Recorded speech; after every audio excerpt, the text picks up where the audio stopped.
Hello दोस्तों, welcome to the पासो classes. आज हम पढ़ेंगे जीके के कुछ इम्पोर्टेंट क्वेश्चन जो बिहार राज्य से रिलेटेड हैं। चलिए देखते हैं बिहार का राज्य गीत कौन सा है दोस्तों। तो बिहार का जो राज्य गीत है वह है मेरे भारत के कंठहार। भारत राज्य बिहार जो है उसका गीत है। गीत सत्यनारायण द्वारा लिखे गए थे और संगीत हरिप्रसाद चौरसिया और शिव कुमार शर्मा द्वारा रचित था दोस्तों। और बिहार का सबसे बड़ा पक्षी कौन सा है? तो दोस्तों जो बिहार का जो सबसे बड़ा पक्षी है वह है गरुड़ पक्षी। ये बिहार एक दूसरा ऐसा राज्य है जहाँ पर सबसे ज़्यादा गरुड़ पक्षी पाए जाते हैं। बिहार के प्रथम राज्यपाल कौन थे दोस्तों? तो बिहार के जो प्रथम राज्यपाल थे वह थे जयराम दास दौलत राम। वर्तमान में बिहार के शिक्षा मंत्री कौन हैं दोस्तों? जो वर्तमान में शिक्षा मंत्री हैं पहले थे विजय कुमार चौधरी। इनका जो कार्यकाल था 16 नवंबर 2020 से 16 अगस्त 2022 तक था दोस्तों। और इस टाइम प्रेजेंट टाइम है प्रोफेसर चंद्रशेखर। यहाँ पर प्रोफेसर होगा दोस्तों, ठीक है। प्रोफेसर चंद्रशेखर, इनका जो कार्यकाल है 16 अगस्त 2022 से अब तक जो है उन्हीं का कार्यकाल चल रहा है। बिहार में नंबर 1 मंदिर कौन सा है दोस्तों? तो बिहार में जो है नंबर 1 पे जो मंदिर है वह है महाबोधि मंदिर। ये बोधगया में पड़ता है दोस्तों। बोधगया में निरंजना नदी के तट पर स्थित है तथा इसे यूनेस्को विश्व धरोहर स्थल में न केवल बौद्ध के लिए बल्कि आध्यात्मिक जो शांति की तलाश करने वाले सभी के लिए एक पवित्र स्थान है। ये बिहार किसके लिए प्रसिद्ध है दोस्तों? तो बिहार जो है वह बौद्ध धर्म का महान आध्यात्मिक मार्ग प्राचीन बिहार में उत्पन्न और कला, क्योंकि ये बुद्ध को बोधगया में ज्ञान प्राप्त हुआ था इसलिए यह क्षेत्र स्तूप के नाम से जाने जाने वाले बौद्ध मठों के अवशेषों से भरा हुआ है। जैन नेता महावीर भी इसी क्षेत्र के थे और उन्होंने पावापुरी में अपना निर्वाण प्राप्त किया था, ठीक है दोस्तों। इसलिए बिहार जो है वह प्रसिद्ध है और बिहार जो होता है वो बौद्ध मठों के लिए प्रसिद्ध है दोस्तों, ठीक है।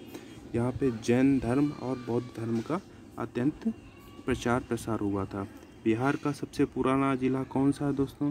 तो बिहार का जो सबसे पुराना ज़िला है वह है पूर्णिया।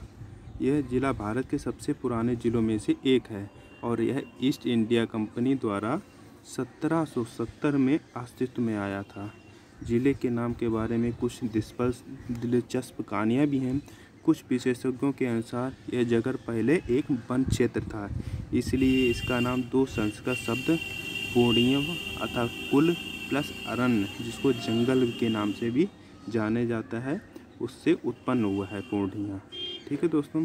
बिहार की खोज कब हुई है? बिहार की स्थापना हुई है 22 मार्च 1912 को। और दोस्तों 22 मार्च को क्या बनाया जाता है? 22 मार्च को मनाया जाता है जल दिवस। इसकी स्थापना जब हुई थी जब अंग्रेज़ों ने बंगाल से नए राज्य बनाए थे, ठीक है दोस्तों। बिहार का पहला नाम क्या है? तो बिहार का जो पहला नाम है वह मगध के नाम से जाना जाता था, ठीक है। यह शक्ति, शिक्षा एवं संस्कृति का केंद्र था। मौर्य साम्राज्य और साथ ही दुनिया के सबसे बड़े महान शांतिवाद धर्मों में से एक बौद्ध धर्म मगध से उत्पन्न हुआ है। मौर्य और गुप्त जैसे बिहारी साम्राज्यों ने दक्षिण एशिया के बड़े हिस्से को एक केंद्रीय शासन के तहत एकीकृत किया गया है दोस्तों, तथा मौर्य साम्राज्य और बौद्ध धर्म का प्रसार यहाँ सबसे अधिक हुआ है दोस्तों, ठीक है। और बौद्ध धर्म जो है वह मगध से ही उत्पन्न हुआ है। बिहार का मतलब क्या होता है दोस्तों? तो बिहार का जो मतलब होता है वह होता है बौद्ध मठ, ठीक है दोस्तों। बिहार का एक खास महत्व है क्योंकि इसमें मंदिर, जिसको मठ बोलते हैं, बौद्ध मठ, उसके लिए इसे बिहार से कहा जाता है। बिहार में जो बौद्ध होते हैं वहाँ पे जो मठ वगैरह होते हैं उनको बिहार के नाम से जानते हैं। बिहार के प्रथम राष्ट्रपति कौन है? तो राजेंद्र प्रसाद का जन्म 3 दिसंबर 1884 में बिहार के सीवान जिला अर्थात जीरादोई गांव के पिता का नाम महादेव शाह और माता का नाम कमलेश्वरी देवी के घर हुआ था, जिनकी प्रारंभिक शिक्षा जीरादोई गांव में हुई। इसके बाद वे छपरा के जिला स्कूल गए। आगे उच्च शिक्षा के लिए वह कोलकाता विश्वविद्यालय गए। दोस्तों ये पूछता है जो भारत के प्रथम राष्ट्रपति थे वो कहाँ के थे? वो थे बिहार के। किस जगह के थे दोस्तों? तो वह थे सीवान जिला जीरादोई गाँव के। ठीक है, इनकी पिता का नाम था महादेव शाह और माता का नाम था कमलेश्वरी देवी। ठीक है दोस्तों, बिहार का प्रथम प्रतीक चिन्ह क्या है? तो बिहार का जो प्रतीक चिन्ह है वह है बोधिसत्व। ठीक है, इसके क्या होता है, इसके बीच में बोधिसत्व और दाएं बाएं एक स्वास्तिक का चिन्ह बना हुआ होता है। ठीक है दोस्तों, और जब एक ऐसा वृक्ष होता है बोधिसत्व का, ठीक है, जिसका जो होता है वह ईंट के ऊपर, जिसका नीचे का हिस्सा जो ईंट के ऊपर होता है, ईंट के ऊपर एक पेड़ बना हुआ है जिसके दोनों तरफ स्वास्तिक बने हुए हैं। ठीक है दोस्तों, इसका आधार उर्दू भाषा में बिहार अंकित है। यहाँ पर जो ईंट है यहाँ पर बिहार लिखा हुआ है उर्दू भाषा में। यह गया जिले में अवस्थित है। यह पीपल का वृक्ष है जो भगवान बुद्ध के ज्ञान का प्रतीक है दोस्तों। ठीक है, इसके दाएं और बाएं दोनों साइड में क्या स्वास्तिक बना हुआ है, इसको बोलते हैं क्या है? बोधिसत्व बोलते हैं। ठीक है, बिहार में कौन सा संगीत प्रसिद्ध है दोस्तों? तो बिहार में लोक संगीत में सबसे प्रसिद्ध प्रकारों में से एक है सोहर। यह रूप लोगों के दैनिक जीवन से संबंधित है। जैसे किसी परिवार में बच्चे व आदि का जन्म होता है तो ये सोहर नामक गीत गाया जाता है। बिहार की कौन सी भाषा है? तो बिहार में सर्वाधिक जो उसकी राजभाषा है वह है हिंदी तथा दूसरी राष्ट्रभाषा है वह है उर्दू। यहाँ पर सबसे ज़्यादा हिंदी और उर्दू बोली जाती है। बिहार की राजकीय नदी कौन सी है? तो बिहार की जो राजकीय नदी है वह है गंगा।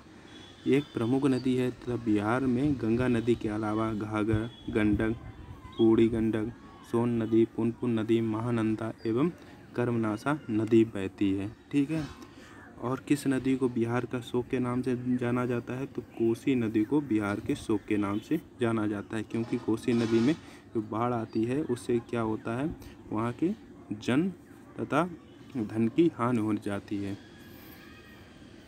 बिहार की प्रथम महिला मंत्री कौन थी?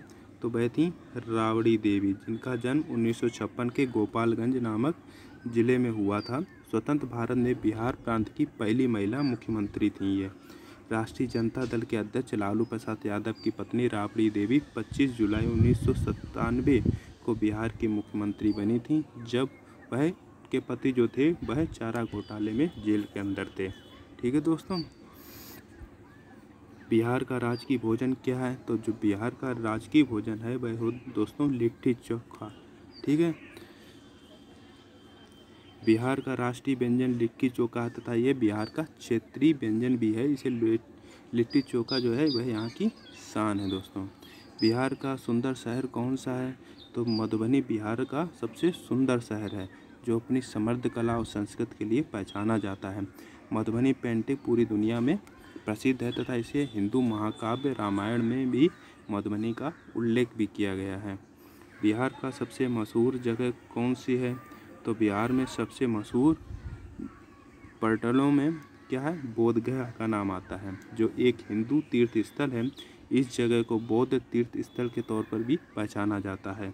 मान्यता है यहाँ एक पेड़ के नीचे गौतम बुद्ध को ज्ञान की प्राप्ति हुई थी। ठीक है दोस्तों, तो वह प्रसिद्ध जो तीर्थ स्थल है वह है बोधगया। ठीक है, बिहार के सबसे गरीब जिला कौन सा है? तो बिहार का सबसे गरीब जिले की बात करें तो वह है शिवहर, जिसका सकल घरेलू उत्पाद है 0.19 है। बिहार के अमीर जिले की लिस्ट में सबसे स्थान पर जो बिहार की राजधानी है पटना वह है। बिहार का राजा कौन था दोस्तों? है नहीं, यहाँ पर था की बात की जा रही है। बिंबिसार को मगध साम्राज्य का वास्तविक संस्थापक अर्थात राजा माना जाता है। किसको माना जाता है? बिंबिसार को माना जाता है। बिंबिसार ने गिरिब्रज राजगीर को अपनी राजधानी बनाया था।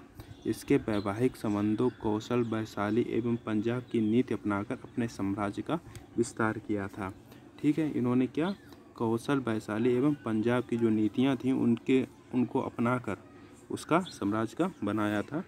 ठीक है, बिहार का नाम कैसे पड़ा? तो बिहार जो था वह बौद्ध धर्म के द्वारा यहाँ बिहार करने के कारण इस राज्य का नाम बिहार पड़ा था। तो पावन भूमि पर महाबोधि मंदिर भी इसी जगह पर स्थित है। बिहार का सबसे बड़ा गांव कौन सा है? तो बनगांव जो है वह बिहार का सबसे बड़ा गांव है। ये सिर्फ बिहार का ही नहीं और ये जनसंख्या तथा क्षेत्रफल के हिसाब से सबसे बड़े गांवों में से एक है। यह गांव कोसी प्रमंडल के कैरा प्रखंड के अंतर्गत आता है दोस्तों। ये गांव जो है वह पश्चिम में अवस्थित है तथा इसकी जो पहचान सदियों से हो रही है। ठीक है दोस्तों, यह एक बिहार का सबसे बड़ा गांव है जनसंख्या और क्षेत्रफल के हिसाब से, तथा राज्य का भी सबसे बड़ा गांव है।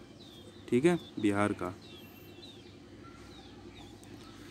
और देश का भी है सबसे बड़ा गांव भी ये सहरसा। बिहार का नाम कब पड़ा था? तो 22 मार्च 1912 में बंगाल का विभाजन के फलस्वरूप जो है वह बिहार का नाम अस्तित्व में आया था। तो 22 मार्च 1912 को बंगाल का जो विभाजन हुआ था उसमें बिहार अलग किया गया था दोस्तों। ठीक है, और 22 मार्च को जल दिवस के नाम से भी जानते हैं। बिहार के लोक नृत्य क्या है? तो होली नृत्य या जोगीड़ा नृत्य जो होता है होली में जो गाया जाता है वह जो है बिहार का लोक नृत्य के नाम से जानते हैं। जोगीड़ा नृत्य बिहार का प्रसिद्ध लोक नृत्य है। बिहार के सर्वाधिक लोकप्रिय नृत्यों में से एक है। जोगीड़ा नृत्य संपूर्ण बिहार में आयोजित किया जाता है। बिहार की सबसे लंबी नदी कौन सी है? तो बिहार में सबसे लंबी बहने वाली नदी है गंगा नदी, जिसे सबसे लंबी धारा पटना में 99 किलोमीटर है। तो पटना किस नदी के किनारे स्थित है दोस्तों? यह है गंगा नदी के किनारे स्थित है। तथा कोसी नदी, जिसे बिहार का शोक भी कहा जाता है, बिहार में अधिकांश बाढ़ इसी के कारण आती है तथा बिहार में कोसी नदी के कारण आए बाढ़ से संपत्ति और जनजीवन की काफ़ी क्षति होती है, इसलिए इसे बिहार का शोक के नाम से भी जानते हैं। अगर दोस्तों आपको ये वीडियो पसंद आए तो वीडियो को लाइक करें, शेयर करें और सब्सक्राइब करें। अगर आपको इसकी PDF चाहिए तो आप हमें नीचे चैनल में कमेंट कर सकते हैं, आपको ये PDF भेज दी जाएगी। धन्यवाद।